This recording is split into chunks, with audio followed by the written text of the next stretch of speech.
Olá pessoal, eu sou o Mauro Margalho e nessa playlist que começa aqui a gente vai mostrar um pouquinho para vocês sobre como é o mundo das redes de computadores.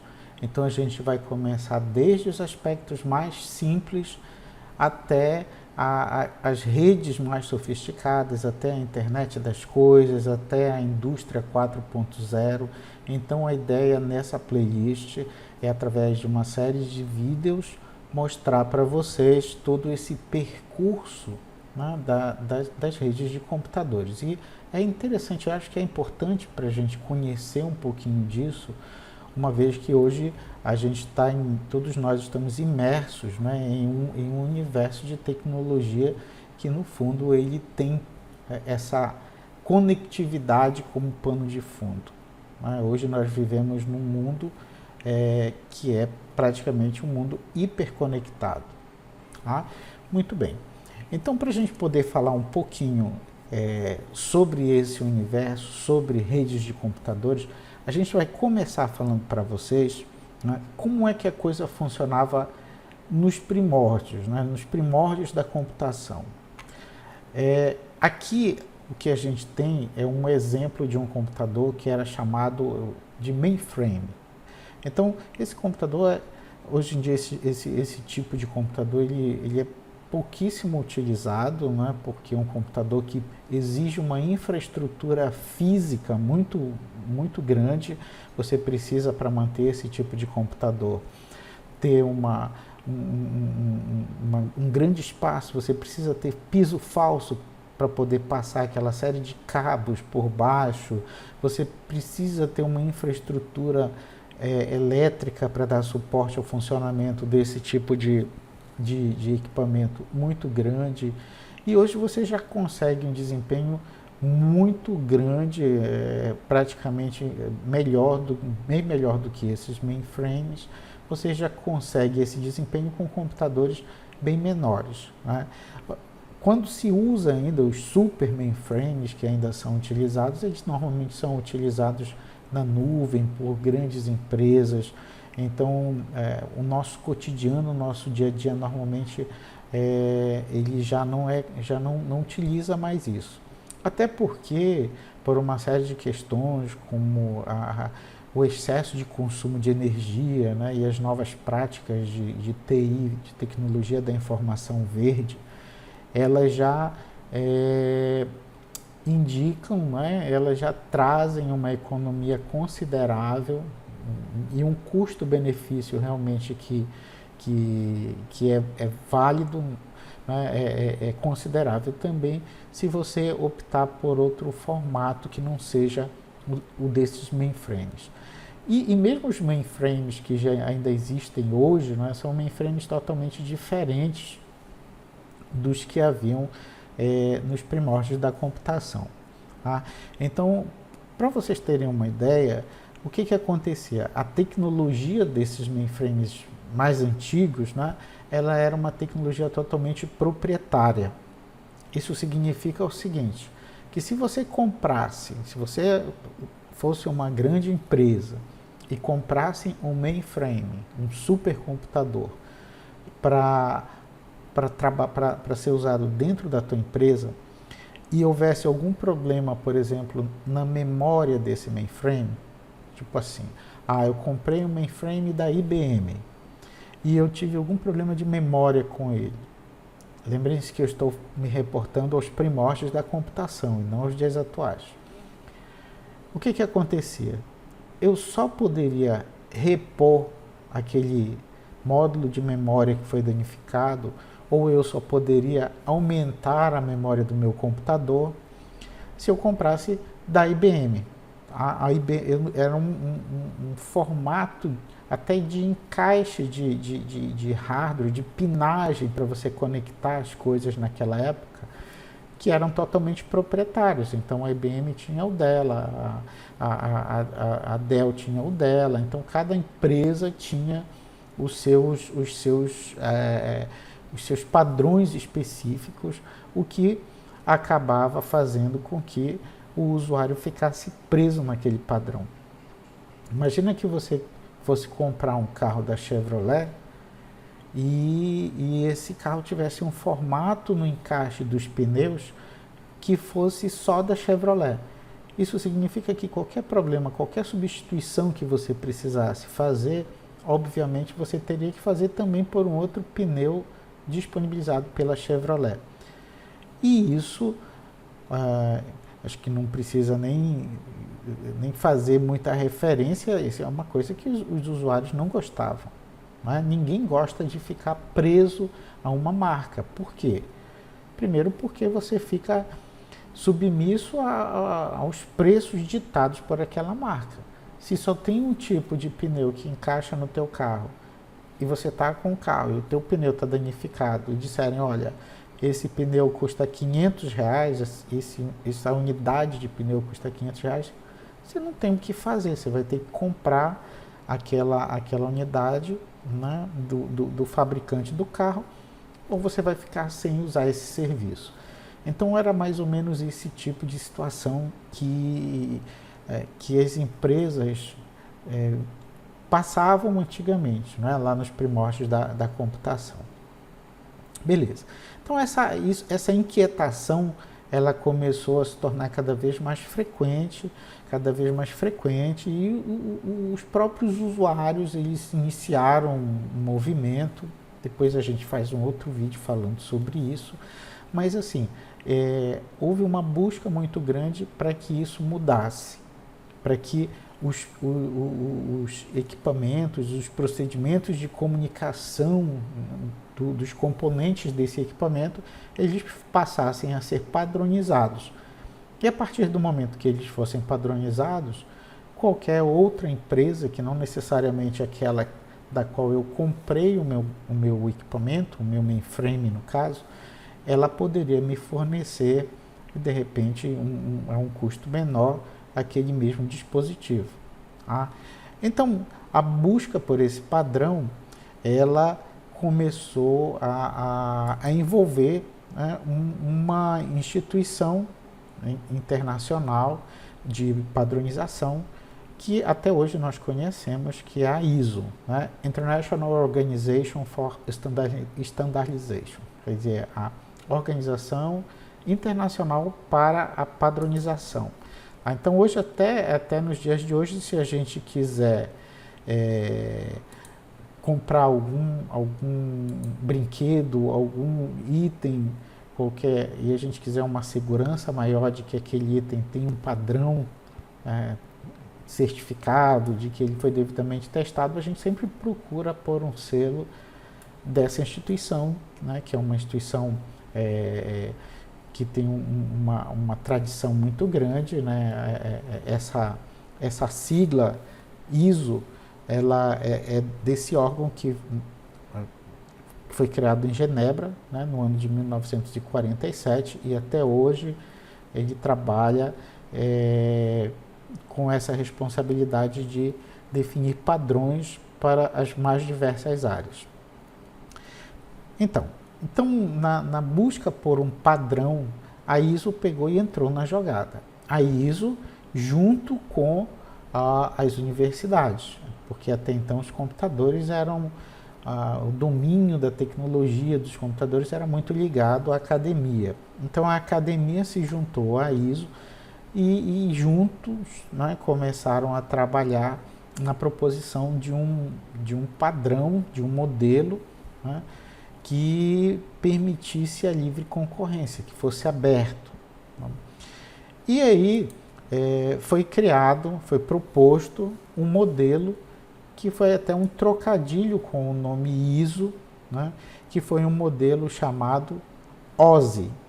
Então, a ISO, a partir dos estudos preliminares feitos junto à academia, ela criou um modelo de referência, um modelo de padronização chamado OSI, que vem da sigla em inglês Open Systems Interconnection, ou seja, interconexão entre sistemas abertos.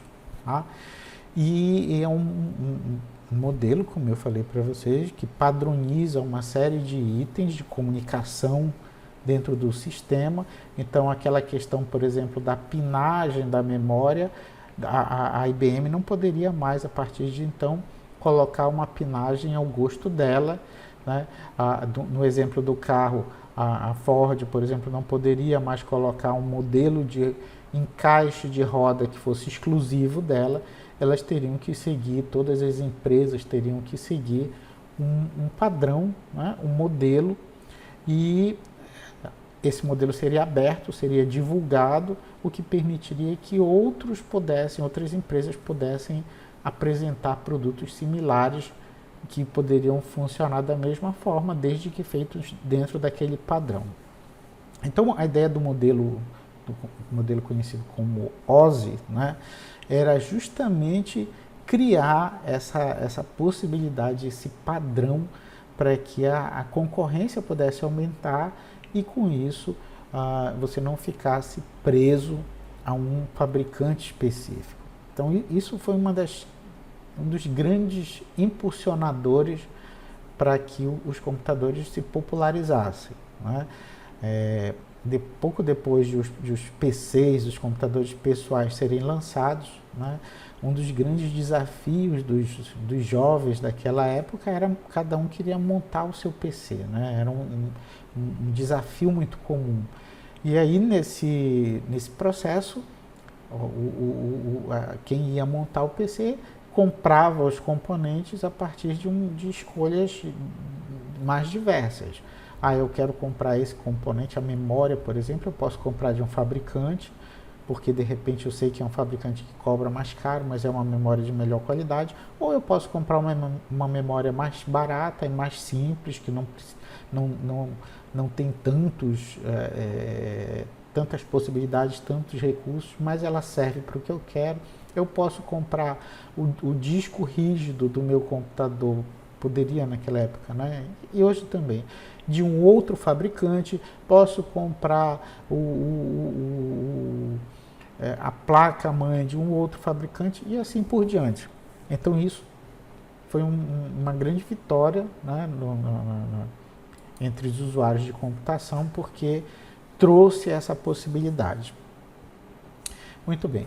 E o modelo que foi pensado inicialmente pela ISO, né, que é um modelo conhecido como OSI, ele era um modelo dividido em camadas, né, em inglês layer, né? Então, a proposição, a ideia inicial apresentada pela OSI foi pela ISO, né, através desse modelo OSI, foi de uma série de um modelo que era formado por 7 camadas. Tá? Se a gente for acompanhar aqui, a gente vê na parte rosa, né, aqui embaixo, tá, a gente tem a camada física. A camada física, ela é a camada que é mais próxima do sistema de cabeamento. Então, imagine aqui a camada física, e aqui você tem todo o sistema de mídia, né, de transmissão efetiva dos dados. Por exemplo, aqui eu tenho o cabo coaxial, que é usado para poder fazer o transporte de dados entre os computadores. Tá? Então, essa camada mais baixa aqui, conhecida como Layer 1, camada 1, né, ou camada física, ela é muito mais próxima da máquina. A camada mais alta, que é a camada 7, que ela está aqui em cima, ela já é mais próxima de quem? Já é mais próxima das aplicações do usuário. Tá? Então, quanto mais alta a camada, mais próxima das aplicações do nível de usuário, e quanto mais baixa a camada, mais próxima ela é do hardware. Tá? Então, pela especificação criada pela OSI, essa primeira camada aqui, é um modelo mais baixo, ele era um modelo que ele tinha a responsabilidade básica de fazer o quê? De fazer todo o controle de transmissão binária, tá? de mídia, né? Ou seja, de meios de comunicação, de cabos, a fibra ótica que vai estar aqui embaixo, enfim, né? Do meio que vai fazer a comunicação desses dados, tá? E fazer todo o controle de sinal, uma vez que o que rege todo a transmissão de dados, na verdade, é um controle baseado em sinal, né? Em impulsos elétricos. Passa corrente, não passa corrente. Isso, para facilitar o nosso entendimento, é traduzido como 0 ou 1, né? Um sistema binário. E aí, a partir daí, a gente desenvolve todo um estudo para poder entender esse processo a partir de uma concepção que é mais fácil para nós assimilarmos. Tá? Mas, no fundo, o que se passa lá embaixo é transporte de codificação de sinal elétrico através dos meios de comunicação. Tá? Então, todo esse tratamento aqui dessa parte de transmissão binária, né, dos sinais, da parte de mídia, da parte de conectores, né? Então, qual é o padrão de um conector de fibra ótica para eu poder fazer um determinado encaixe de uma fibra numa placa? Qual é o padrão de um adaptador de uma placa de uma rede de computadores, né? Então, todos esses padrões, como é que vai se dar a pinagem, para que serve cada um dos cabos nessas conexões, é a responsabilidade da camada física. Isso significa o seguinte: se eu quero entrar no ramo para construir equipamentos de computadores e, por exemplo, placas de captura de vídeo, uma placa de captura de vídeo. Então, essa minha placa de captura de vídeo, ela vai ter que ser encaixada de alguma forma, através de um sistema de pinagem pré-definido, né, na minha placa-mãe. Então, eu, enquanto fabricante de placas de vídeo, ou de placas de rede, ou de outro tipo de placa, por exemplo, eu tenho que ler todas as especificações da ISO, né, dentro desse modelo aqui, para entender como é que eu devo fazer para construir a minha placa ou as minhas placas dentro desse modelo, dentro desse padrão chamado OSI. E a partir do momento que eu entendi isso e que eu construo essa placa, eu não preciso saber de mais nada aqui para cima. Eu não preciso saber de nada das camadas superiores, da camada de aplicação lá de cima. Não preciso saber nada disso. Tá? Eu preciso seguir as especificações do modelo de referência, tá? Para poder fazer a construção e a comercialização dos dispositivos, né? Dos conectores, do padrão de comunicação de conectores a partir dessa camada mais baixa aqui. Tá?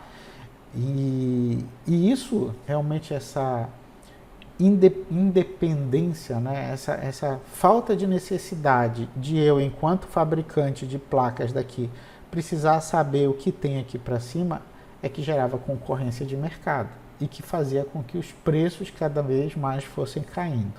Então, isso foi uma coisa muito legal. Muito bem.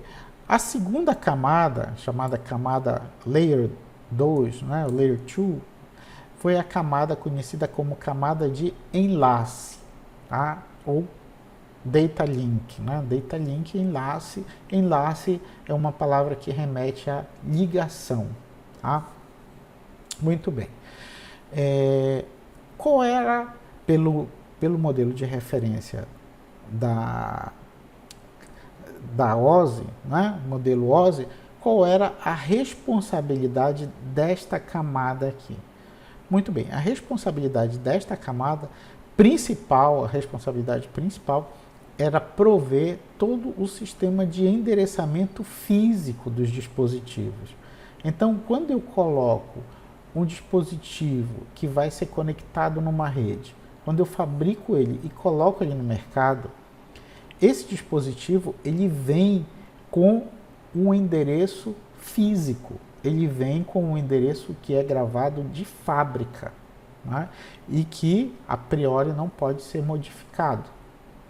Então, a ideia é que cada dispositivo que é colocado no mercado, ele poderia ter exclusivamente um único endereço, e nenhum outro dispositivo daquele tipo no mundo poderia ter o mesmo endereço, justamente porque é um endereço físico. Então, todas as especificações para se criar esse sistema de endereçamento físico que é gravado nos dispositivos é responsabilidade da camada de enlace. Tá? A gente vai ver para frente que ela tem mais uma série de responsabilidades, mas assim, essa é a grande responsabilidade dela. Tá? Muito bem. Existe um outro tipo de endereço, né, que é chamado de endereço lógico. Esse endereço lógico é responsabilidade da camada de cima, que é a camada de redes. Tá?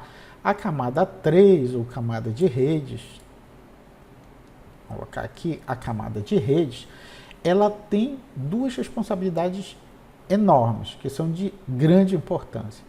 A primeira delas é que ela vai fazer todo o endereçamento lógico, enquanto que a camada de enlace faz faz o controle do endereço físico, aquele que não pode ser mudado. O endereço lógico, ele pode ser mudado, ele pode ser reaproveitado, né? Ele pode ser ajustado, enfim.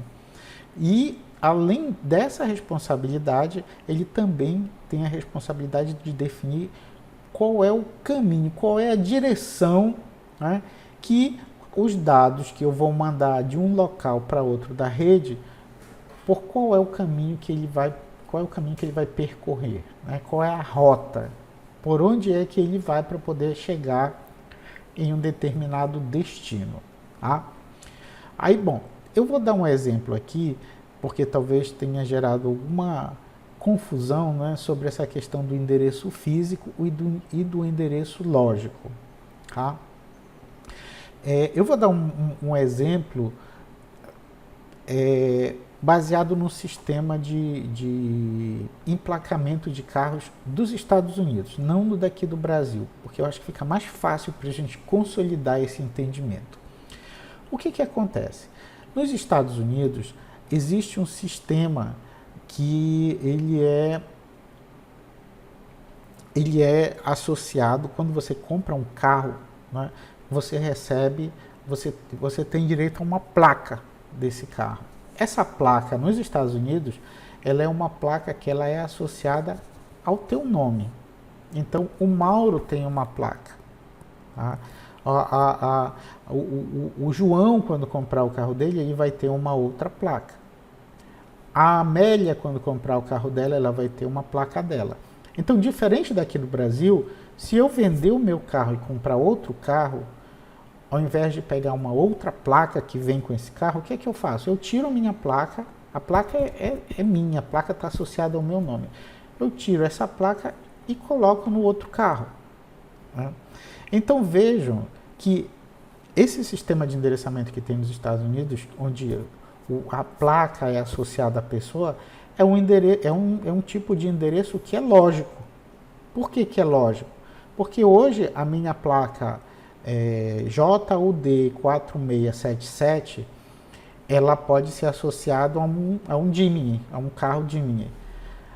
Depois, daqui a um mês, eu vendo o meu carro, aí eu compro um Onix, por exemplo, e aí eu vou pegar a minha placa JUD 4677 e vou tirar do Jimny e colocar no Omni. Então, daqui a alguns meses, a minha mesma placa, né, ela já vai estar associada a um carro diferente. Ela vai estar associada a um Onix. Então, por isso que se diz que é um endereço que é lógico, né? Ele não é físico, ele não está ligado fisicamente com o carro. Ele está ligado logicamente com o carro através de uma conexão que sou eu, que sou o dono do carro. Existe um outro endereço que ele é físico do carro. Ele vem gravado de fábrica e não pode ser mudado. Que endereço é esse? É o número do chassi do carro. O número do chassi do carro, ele é único e ele vem gravado de fábrica e ele não pode ser mexido, ele não pode ser mudado. É uma identificação única. Então, na nossa analogia, a camada de enlace aqui do nível 2 é como se ela controlasse o quê? O endereço físico do carro, ou seja, o número do chassi do carro. Se aquele carro mudar 10 vezes de dono, aquele endereço continuará sendo exatamente o mesmo. Ao passo que o endereço lógico seria a placa do carro. Se o carro mudar 10 vezes de dono, 10 vezes esse carro terá uma placa com um número diferente, porque a placa ela não é associada ao dono do carro, não é associada ao carro e sim ao dono do carro. Tá? Legal. Então, esse padrão, tá, de endereçamento é o que propôs o modelo de referência conhecido como OSI. Mais acima, tinha uma proposição de uma outra camada, a camada 4, que é essa camada bem aqui, ó, 4, que é a camada de transporte. Tá? E qual era o objetivo? Aqui que se propunha a padronização dos elementos dessa camada de transporte. Bom, a ideia era, essa camada ela vai ser responsável por prover uma conexão fim a fim e que seja confiável. Tá? O que se quer dizer por uma conexão fim a fim confiável? A ideia é o seguinte: você quer, por exemplo, mandar uma carta, né, daqui para os Estados Unidos, ou uma carta, um envelope, um material, uma encomenda, você quer mandar daqui para os Estados Unidos. Tá? Você quer mandar, por exemplo, para um amigo seu que mora em Nova York. Tá? Então, assim, não interessa para você por onde a carta vai. Não interessa se ela vai daqui para a Europa, da Europa ela vai no outro navio para os Estados Unidos, ou não interessa se ela vai ser colocada num avião aqui, daqui vai para o Panamá e do Panamá vai para os Estados Unidos. O que te interessa é que você estabeleça, né, o órgão que está provendo esse transporte, né, da tua encomenda, ele estabeleça essa conexão, né, fim a fim, ou seja, eu sei que o início é aqui, onde eu estou postando, no meu caso em Belém, né, onde eu estou postando o meu pacote, tá? E o fim seja onde eu quero que chegue como destino aquele material. Tá? Então, essa aí é a função, né, de todos os procedimentos da camada conhecida como camada de transporte.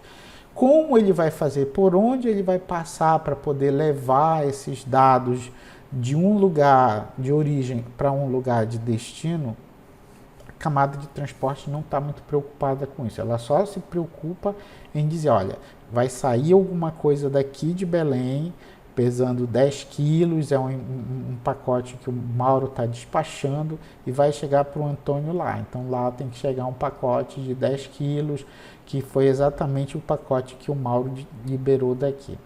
Por onde, qual é o procedimento que vai ser usado para se enviar isso, não é função da camada de transporte. Mais acima, o modelo OSI, né, propôs a camada 5, que é conhecida como a camada de seção. O que a camada de seção tem como objetivo de padronização? Então, as coisas que foram padronizadas ali dentro, elas dizem respeito a como vai se dar a comunicação entre os dispositivos. Vejam bem, aqui na camada de transporte, eu só fiz a comunicação fim a fim, ou seja, eu quero que saia de Belém e chegue em Nova York. Agora, eu quero que saia de Belém, de dentro do notebook do Mauro, e chegue lá em Nova York dentro do desktop que está na casa do João, Então, essa conexão que envolve os hosts, ou seja, os dispositivos, né, as máquinas que estão envolvidas nesse processo, isso é responsabilidade da camada de seção tratar. Né? Então, todo o padrão do modelo OSI é no sentido de desenvolver, né, o procedimento padronizado para poder fazer essa transferência, tomando como base a máquina que vai estar aqui e a máquina que vai estar no outro lado. Ou seja, os hosts é um tipo de camada que tem como função básica a padronização de comunicação entre os hosts. Tá? Mais acima, a ISO ela propôs, né, através do modelo OSI dela, uma camada chamada camada de apresentação, que é a camada de modelo de número 6. Tá? Qual é a principal responsabilidade da camada de apresentação? Bom, ela tem duas grandes responsabilidades. Como eu falei para vocês, eu estou falando aqui, estou apresentando as responsabilidades principais. Né? Uma delas seria criptografar os dados. Então, eu estou mandando alguma coisa daqui lá para os Estados Unidos. Mas e se de repente no meio do caminho, vamos supor que o material que eu mandei foi via um transporte terrestre, né? E o caminhão que levava o meu material, ele foi assaltado e essa carga chegou na mão de bandidos. Bom, a camada de apresentação, ela tem essa responsabilidade de criptografar o que está lá dentro, os dados que você está mandando, de forma que se alguém abrir sem autorização essa caixa, né, esses dados que estão sendo transportados no meio do caminho, ela não iria entender nada, porque eles iriam estar totalmente embaralhados, eles iriam estar totalmente criptografados. Essa seria a grande responsabilidade da camada de apresentação. Tá? Então, só conhece a chave para poder descriptografar, ou seja, transformar de código embaralhado num código legível, né, o teu dado, quem está na ponta daqui, quem está mandando, e quem está lá na ponta de lá, que vai receber. Se alguém no meio do caminho interceptar isso daí, não vai conseguir ter acesso aos dados. E além disso, ela tem uma outra responsabilidade, que é a representação desses dados. O que é a representação dos dados? Uma rede grande como a internet, você pode ter conectado a ela diferentes computadores de diferentes fabricantes. Por exemplo, a Apple ela tem um padrão de representação dos dados dela a partir do sistema operacional dela. Né? Para mim, eu uso Windows, então a Microsoft tem um padrão de representação dela, né, que pode ser diferente do padrão de representação da Apple. Tem um outro computador, por exemplo, na Universidade Federal de Pernambuco, no meio do caminho. De repente, eles têm lá um outro tipo de sistema operacional, por exemplo, um Linux, alguma coisa assim, que pode ter um padrão de representação de dados diferente. Então, a camada de apresentação, ela se responsabiliza para que esses padrões diferentes eles sejam traduzidos de uma maneira que todo mundo possa entender, todo mundo, quando conectado a uma rede como a internet, como uma rede grande. Tá? Então, essa questão que é associada a isso que a gente chama de representação dos dados. E, finalmente, lá mais próximo do usuário, né? Apesar de essa camada aqui, que é a camada 7, camada de aplicação, ela ter esse nome, o que a gente tem aqui nessa camada não são efetivamente as aplicações. Tá? Os programas de computador não são efetivamente isso. O que a gente tem aqui são os processos de redes de computadores necessários para que você possa conversar com essas aplicações, para que você possa mandar e receber dados dessas aplicações. Então, para que eu possa pegar os dados que eu estou visualizando, que eu estou manipulando, que eu estou inserindo num browser, por exemplo, no exemplo aqui no Google Chrome, eu preciso que essa camada, que esses processos, que esse modelo ele seja totalmente padronizado. Então, a partir da padronização, eu consigo fazer com que os dados que chegaram aqui, eles possam ser transmitidos para cá. E a ideia, a proposta é que em cada host, em cada dispositivo, né, na rede, tenha uma estrutura bem parecida com essa. Sendo que se eu quiser mandar alguma coisa, por exemplo, aqui do meu browser, da minha aplicação que está fora do modelo de referência, né, do meu sistema de controle de estoque, do meu sistema de controle de folha de pagamento, da minha aplicação bancária, enfim.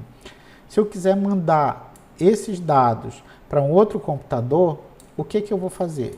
Eu vou pegar, através dessa comunicação, e vou fazer com que eles peguem, é como se tivesse, imagina como se tivesse aqui um elevador, tá?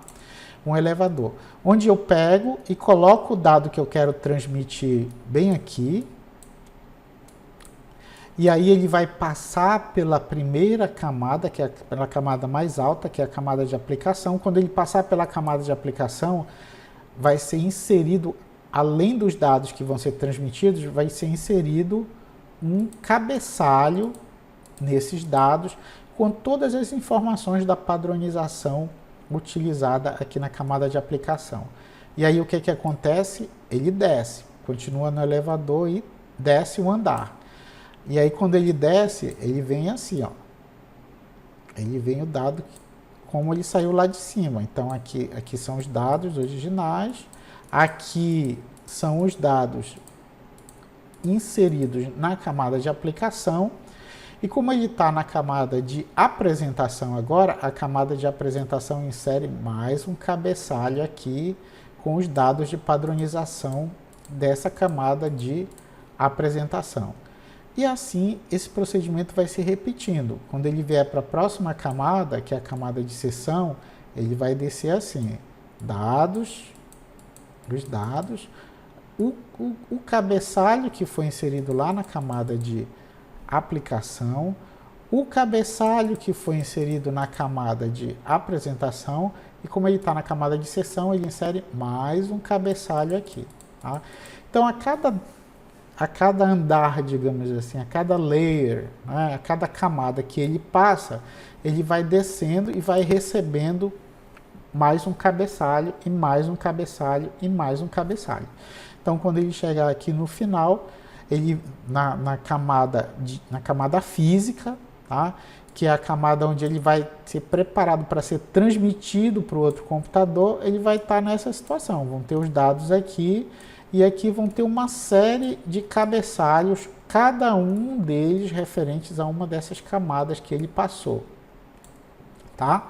Então vai ter dado da própria camada física, vai ter dado da camada de enlace, vai ter dado da camada de rede, da camada de transporte, da camada de sessão, da camada de apresentação e da camada de aplicação. Então esse todo aqui, né, esse carinha todo aqui, é que vai ser transmitido para o cabo e vai ser enviado para outro computador. Quando chegar lá na outra ponta, lá no outro lado, no outro computador, o que vai acontecer? O processo semelhante, só que de baixo para cima. Ele vai chegar lá com todo esse conjunto de cabeçalhos aqui e vai pegar o elevador para subir. E a cada subida ele vai ser interpretado, as ações necessárias por aquela camada vão ser executadas e vai ser retirado dele aquele cabeçalho. Aí ele sobe e aí vai ser tratado mais em cima, vai ser analisado o cabeçalho da camada de cima, vai ser feito o tratamento que tem que ser feito, depois ele é retirado e aí ele vai subindo até chegar lá e ser entregue para a aplicação do usuário. Então esse modelo aí foi um modelo extremamente bem elaborado do ponto de vista acadêmico, né? Do ponto de vista de resolver problemas, realmente de fazer a coisa da forma como deveria ser feito. Foi muito bem Foi muito bem projetado esse modelo. Tanto é que até hoje ele é conhecido como um modelo de referência. Muito bem. O problema foi o seguinte: demoraram muito, né? A academia e a ISO, elas demoraram muito para bater o martelo e definirem isso como sendo um padrão de mercado. Elas ficaram achando que daria para melhorar mais e mais e mais e mais e mais, e o tempo foi passando. E aí tem um autor de rede chamado Andrew Tannenbaum, que ele usa uma teoria chamada Teoria do Apocalipse dos Elefantes para explicar o porquê que essa espera foi tão desastrosa. E aí já eu explico para vocês o que foi que aconteceu em função de terem esperado muito. Bom, a teoria do apocalipse dos elefantes que vocês estão vendo aqui, eu imagino que esse nome veio porque o gráfico lembra 2 elefantes, né, mas não tenho certeza sobre isso. Então, a teoria do apocalipse dos elefantes, ela trabalha com um gráfico onde você tem, de um lado, as atividades, né, que são feitas no mercado, né, o nível de atividades que é feito no mercado, né, e aqui no eixo dos X você tem o tempo que isso consome. Então imagina só, imagina que você fez uma descoberta fantástica. Qual foi a descoberta fantástica?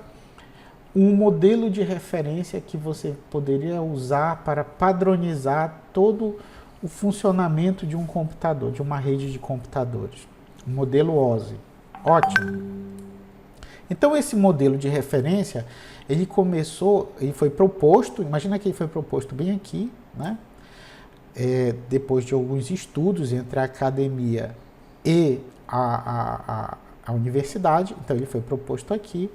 E aí ele começou a gerar muito interesse. Muita gente começou a pesquisar, não só na academia, mas na indústria, em todos os lugares começou a se pesquisar esse modelo e ele começou a ser melhorado. Ah, mas dá para fazer mais isso, dá para fazer mais isso. E aí cada vez mais ele foi melhorando e era mais gente pesquisando. Então quanto mais o tempo passava, maior era a atividade em cima da pesquisa por esse modelo. Tá? A coisa foi crescendo, foi crescendo, foi crescendo, e é assim que se dá, né? Só que tem um determinado ponto que o modelo já está perfeitinho. É como aquilo que eu mostrei para vocês. Olha, já se definiu que vão ser 7 camadas, já se definiu qual seria a responsabilidade de cada uma dessas camadas. Então, chega num momento em que as contribuições para melhorar aquele modelo, eles começam a dar uma freada, porque o modelo já está bom, ele já foi desenvolvido, então não tem muita coisa que fazer. Então o número as atividades, veja que as atividades de pesquisa em cima daquele modelo, elas começam a cair, porque o modelo já está bem consolidado. E aí o tempo vai passando, cada vez menos proposições para melhorar o modelo vão ocorrendo, tá? Vai diminuindo, até que chega um determinado momento, que seria este aqui, tá? Esse momento aqui, onde você tem que definir isso e padronizar. Chegar para o mercado e dizer, olha, nós já passamos um tempão estudando e melhorando o modelo, depois nós passamos um tempão tentando obter novas melhorias, e essas melhorias não vieram, de repente, porque o modelo já está muito bom, muito consolidado. Então, agora é a hora de jogar no mercado. Então, bem aqui, a gente vai lá e padroniza.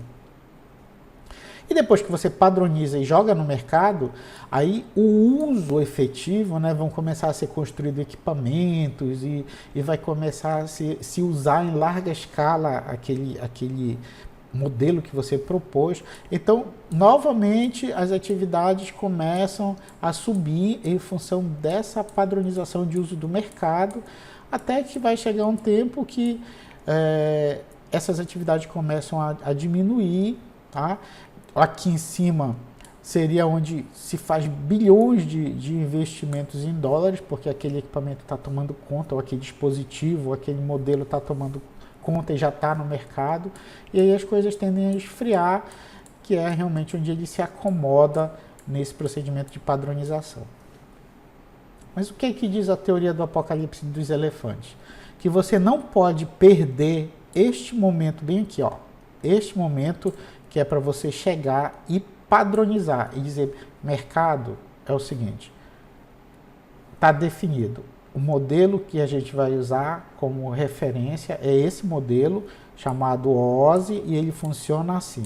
Podem começar a construir os equipamentos de vocês, podem disponibilizar para as indústrias, para que isso seja replicado em larga escala e colocado no mercado, porque esse é o padrão. Foi batido o martelo.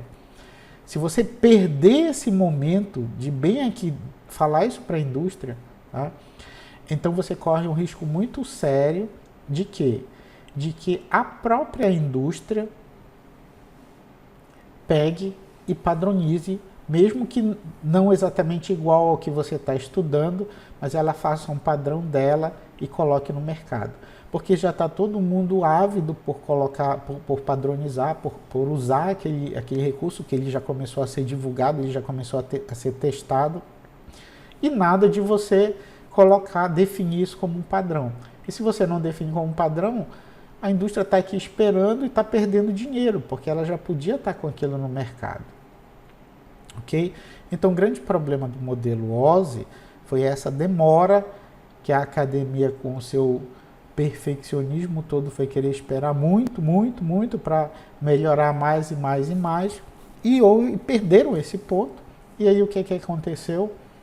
A indústria foi lá e tomou para si essa responsabilidade e fez o padrão dela. E o resultado foi isso aqui que vocês estão vendo. O modelo de referência proposto pela OSI foi esse aqui do nosso lado direito. Ó. Esse aqui é um modelo que estava sendo estudado para ser colocado no mercado.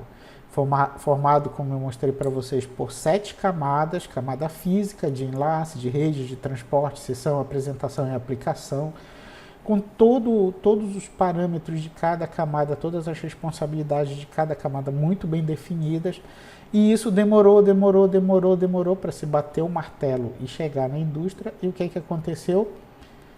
Os fornecedores, os grandes fornecedores de dispositivos, de equipamentos de telecomunicações, eles já estavam inquietos, eles queriam aquilo, eles precisavam, a tecnologia não anda a passos de cágado, né? As coisas acontecem de forma muito rápida. Então eles criaram um modelo deles. Por mais que fosse um modelo mais simplificado, né? Porque eles ainda não tinham toda a expertise da universidade, né? do órgão de padronização, então eles pegaram e fizeram deles. E criaram um modelo de referência, que foi esse que está do lado esquerdo. O modelo de referência que é chamado de modelo TCP/IP. Depois a gente vai entender por que foi dado esse nome. Tá? Mas o que eles fizeram no modelo deles? Por exemplo, lá embaixo, no modelo OSI, tinha camada física e camada de enlace. Eles pegaram e juntaram esses dois e criaram no modelo deles uma única camada, né? Chamada camada de acesso à rede. No modelo OSI tinha uma camada específica que era para tratar a rede, essa foi mantida, né?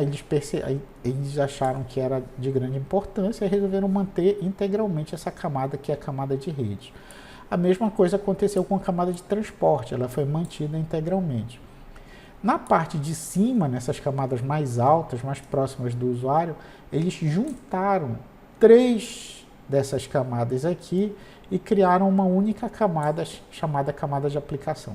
Então, enquanto no modelo OSI nós temos 7 camadas, no modelo TCP/IP nós só temos 4 camadas. Tá?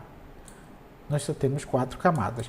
O que acontece quando você pega uma coisa do tamanho de uma carreta e tenta meter numa garagem de Fusca, numa coisa mais compactada? Lógico, alguma coisa vai ficar de fora. Óbvio que alguma coisa vai ficar de fora. Então, nesse processo de tentar adaptar, tá, o modelo ávidos para que isso fosse logo para o mercado, o que aconteceu? Eles deixaram muitas coisas importantes de fora. Tá? Por exemplo, funcionalidades da camada de apresentação, né, que antes ela tinha uma das responsabilidades da camada de apresentação, não sei se vocês lembram que eu comentei, era a criptografia. Isso foi retirado. Quando foi feita essa migração para cá, e gerou só uma camada de aplicação, algumas funções da camada de aplicação vieram, mas a criptografia não veio. Isso significa que hoje, se eu colocar o meu pacote aqui e ele for transportado lá para Nova York, né, e algum saqueador tirar a minha carga de dentro do caminhão, ele vai conseguir saber o que tem lá dentro. Por quê? Porque esse procedimento de criptografia, de embaralhamento dos dados, ele não foi implementado no modelo TCP/IP. E como o modelo TCP/IP é um modelo que foi usado efetivamente, e até hoje é um modelo usado pela indústria, tá? O modelo OSI é um modelo que ficou só como um modelo de estudo, de referência, né, de como poderia ter sido bom, né? Então, essa supressão dessa funcionalidade gerou um preço muito alto para a gente. Por exemplo, quando você tem um aplicativo para trabalhar com banco, como não existe criptografia nativa na rede, porque essa funcionalidade foi retirada na migração entre o OSI e o TCP/IP, o próprio banco que faz o aplicativo, esses aplicativos de internet banking, ele é que tem que criar um serviço, um sistema dentro do aplicativo para fazer criptografia, porque se ele só mandar a informação e colocar ela na rede, alguém que pegue no meio do caminho vai conseguir interceptar. E se o modelo OSI tivesse sido adotado do jeito que ele foi proposto originalmente, isso não seria necessário. Por quê? Porque quando passasse dentro daquele elevador, né, o dado passasse dentro daquele elevador, que chegasse lá na camada de apresentação, automaticamente o próprio protocolo, o próprio modelo de referência, ele iria criptografar, ele iria embaralhar aqueles dados, então a gente teria uma transmissão, uma internet muito mais segura hoje.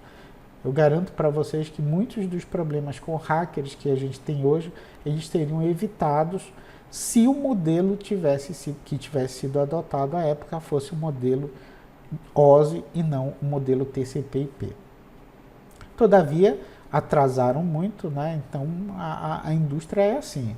Né? Assim ocorreu com o padrão Wi-Fi também. Né? Quando se demora muito para padronizar alguma coisa, a indústria percebe que aquilo é um filão muito grande, muito promissor para ela, ela toma a frente, ela vai lá e ela própria realiza, né, essa padronização do jeito que ela acha melhor.